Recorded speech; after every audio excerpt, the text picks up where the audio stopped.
भी, चाहे ग्रामीण, लगभग जो टेंडर हो रही है उसमें सब के सब नेता, बिचौलिया और पदाधिकारी के मिलीभगत से। मेरा मानना है कि यह प्रदेश कंप्लीट रूप से पदाधिकारियों के रामो कर्म पर जिंदा है। पदाधिकारी का आतंक है, पदाधिकारी के परिवार फल फूल रहे हैं, पदाधिकारी लोग जनता के पैसे को अपने परिवार में लगा रहे हैं। एक भी मंत्री, मुख्यमंत्री, उपमंत्री का कोई आदेश पालन नहीं हो रहा है।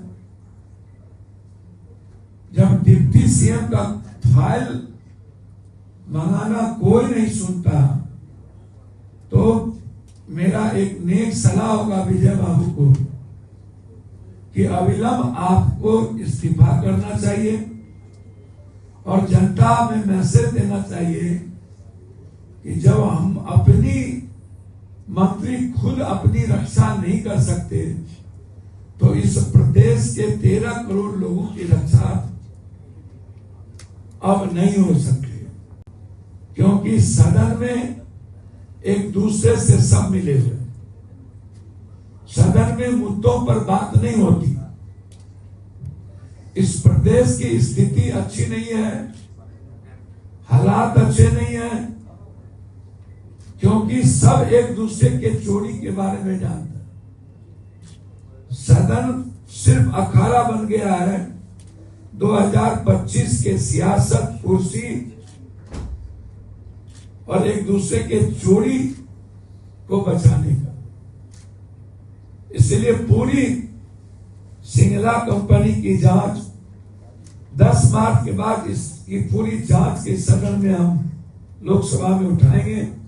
और इतनी ही नहीं, जो भी कंपनी पुल बना रही है या कोई भी आरडब्ल्यूडी से लेकर के, जिसमें नेताओं की मिलीभगत है, ग्रामीण से लेकर भारत सरकार को मैंने चिट्ठी लिखा है कि 20 साल के अंदर जो भी टेंडर हुए उसकी पूरी जांच करें। प्रधानमंत्री जी को भी, मुख्यमंत्री जी को भी, क्योंकि बिहार के मुख्यमंत्री तो अब सिर्फ पदाधिकारियों ने उन्हें निस्तब्ध कर दिया। वो काम करने वाले व्यक्ति थे। पता नहीं नीतीश कुमार जी किन परिस्थितियों में मूक दर्शक बने हुए हैं, क्यों चुप है? क्या कारण है कि इस प्रदेश की प्रगति रुक गई, जो बजट से समझा जा सकता है? मुझे लगता है कि ऐसा बजट मैंने किसी भी, जो सबसे छोटा प्रांत है उस प्रांत में भी इतने कम की बजट के साथ और कोई विजन और दूरदर्शिता नहीं, प्रगति और सकारात्मक दृष्टि नहीं, और बिहार के विकास को लेकर के खास तौर पर नौकरी का कोई विजन नहीं, युवाओं का कोई विजन नहीं, भ्रष्टाचार का कोई विजन नहीं, और माफिया राज का कोई विजन नहीं। इसीलिए मैं आदरणीय विजय जी से आग्रह करूंगा कि आप सभी मंत्री उस लायक नहीं बचे हैं।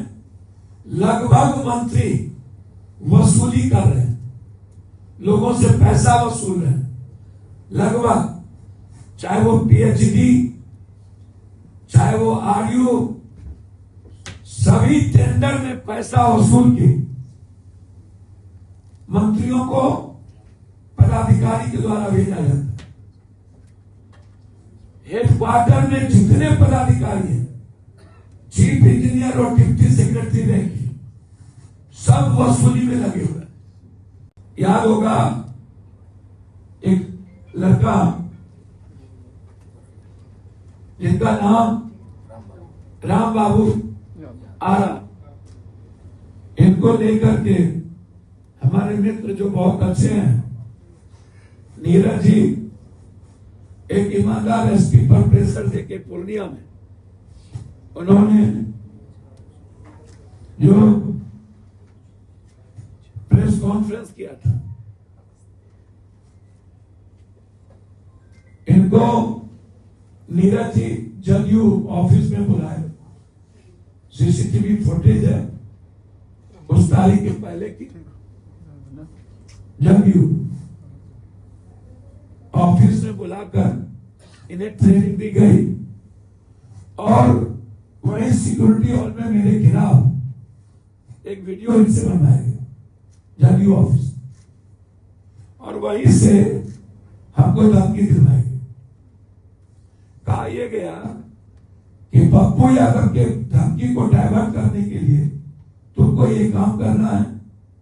नीरज जी ने 2 लाख रुपया बचा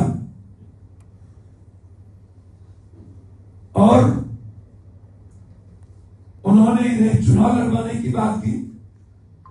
कोई एक राजद के नेता है, क्या नाम है? हरिकांत सिंह चिक्कू सिंह,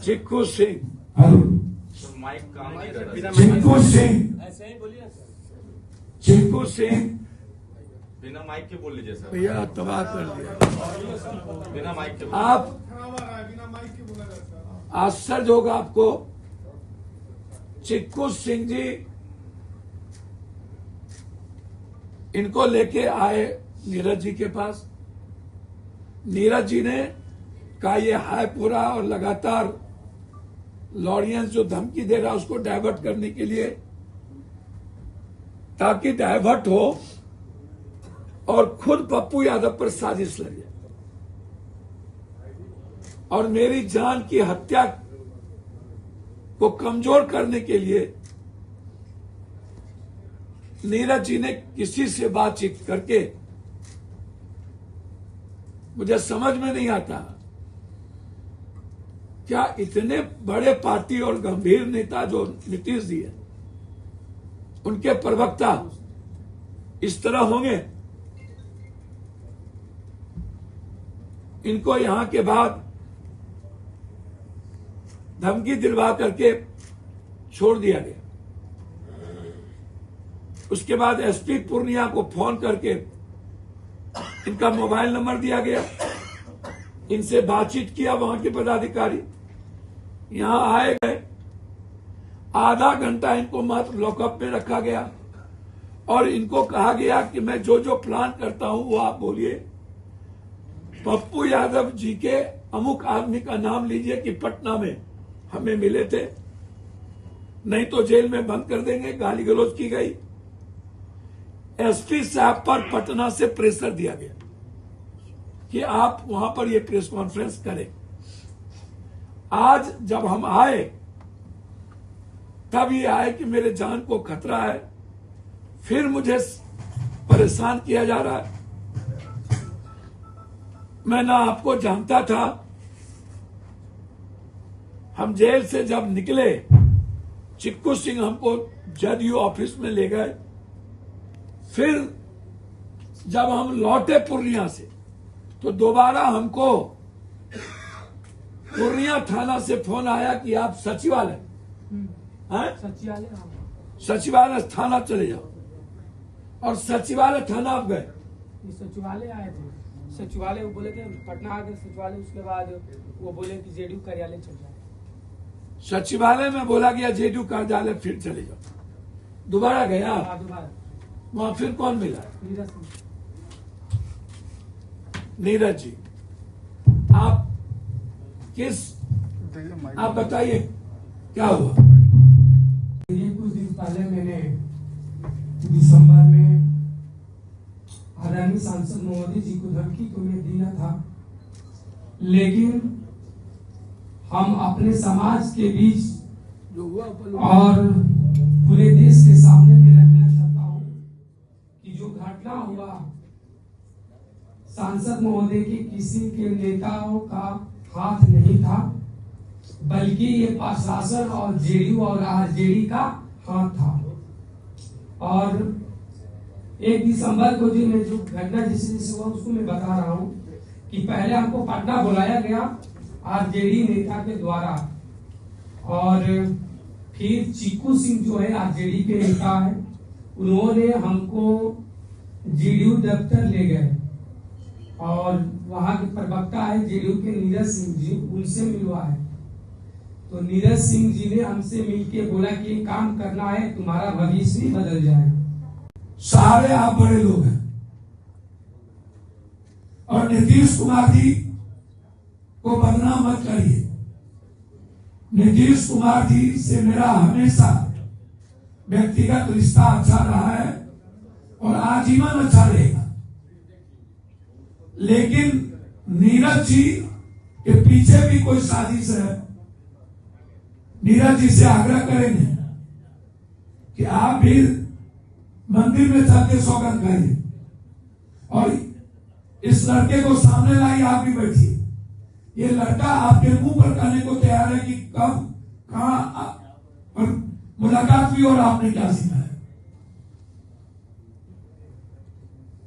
बस मेरा यही 2 सब्जेक्ट था, विषय था शीला विजय जी एंड बिहार की स्थिति, और जिस साजिश के तहत मुझे बदनाम करने की कोशिश की गई, वो सामने में जो मोहरा है मेरी जिंदगी को कमजोर करने, खत्म करने की साजिश, उसको सामने ला। धन्यवाद।